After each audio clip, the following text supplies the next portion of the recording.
Hello, everyone. My name is Kenise Brooks. This is Session 3 Attitudes Reflection Presentation, Colorado Christian University for Relational Psychology Block 2. Today is June 26, 2022.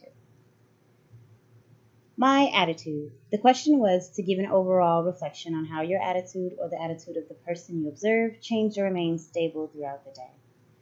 Today was a day of going out and running errands. I observed myself and how my attitude adjusted throughout my day. I woke up this morning tired, but I knew I had to get things done today.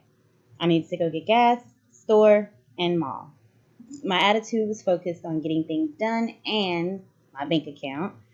I was counting my money in my head to make sure I didn't go over a certain balance when I went into certain stores, which gave me an attitude of being cautious when it came to spending.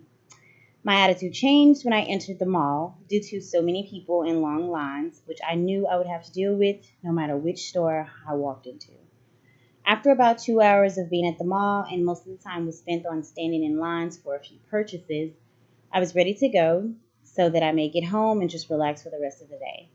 Overall, me observing myself on my moods, feelings, and behavior went well because I was alone and I didn't have to engage so much with others. What are your hypotheses regarding why the attitude does or does not change? Well, there are three theories that are used most often to describe attitude formation, which are functionalism, learning, and cognitive dissonance theories. In psychology, an attitude refers to a set of emotions, beliefs, and behaviors toward a particular object, person, thing, or event.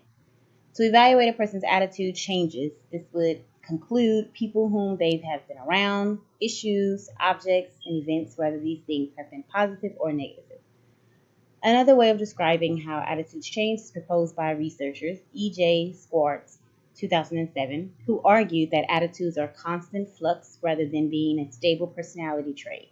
These researchers propose that attitudes change frequently in response to the information and demands of the environment and situation.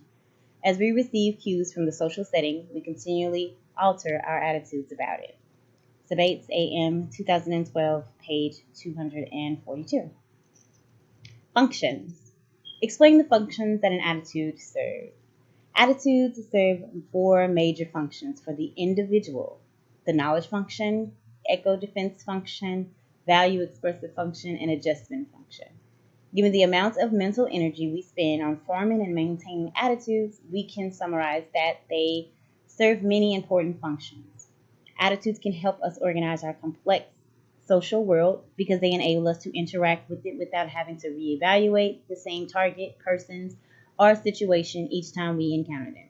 Attitudes can also increase our affiliations and connections with others who share similar attitudes. They can be a form of self-expression. Our attitudes can also boost our self-image as we consider them the right ones to have. This is Neil Hughes, Mainstead, and Spears in 2001. Discuss what Scripture says in reference to attitude. Our faith is defined as a relationship with God that includes an attitude of reverence and worship.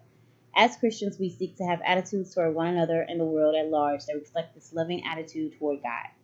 Sabates, A.M., 2012, page 238. The Bible gives us many stories on man and attitude, how our attitudes affect a lot of things in our lives, like the decisions, choices, emotions, and feelings. The reason why the Bible says to renew our minds daily. Therefore, if anyone is in Christ, the new creation has come, the old has gone, the new is here. The Holy Bible, New International Version, 2 Corinthians 5 and 17. God is of love and so much care. He allows us to feel and have emotions, but he also expects us to not let our emotions overtake our attitudes. It's not what comes in a man that defines him, it's what comes out.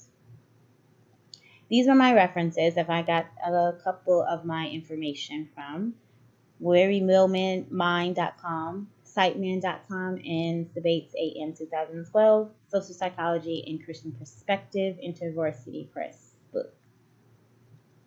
Thank you.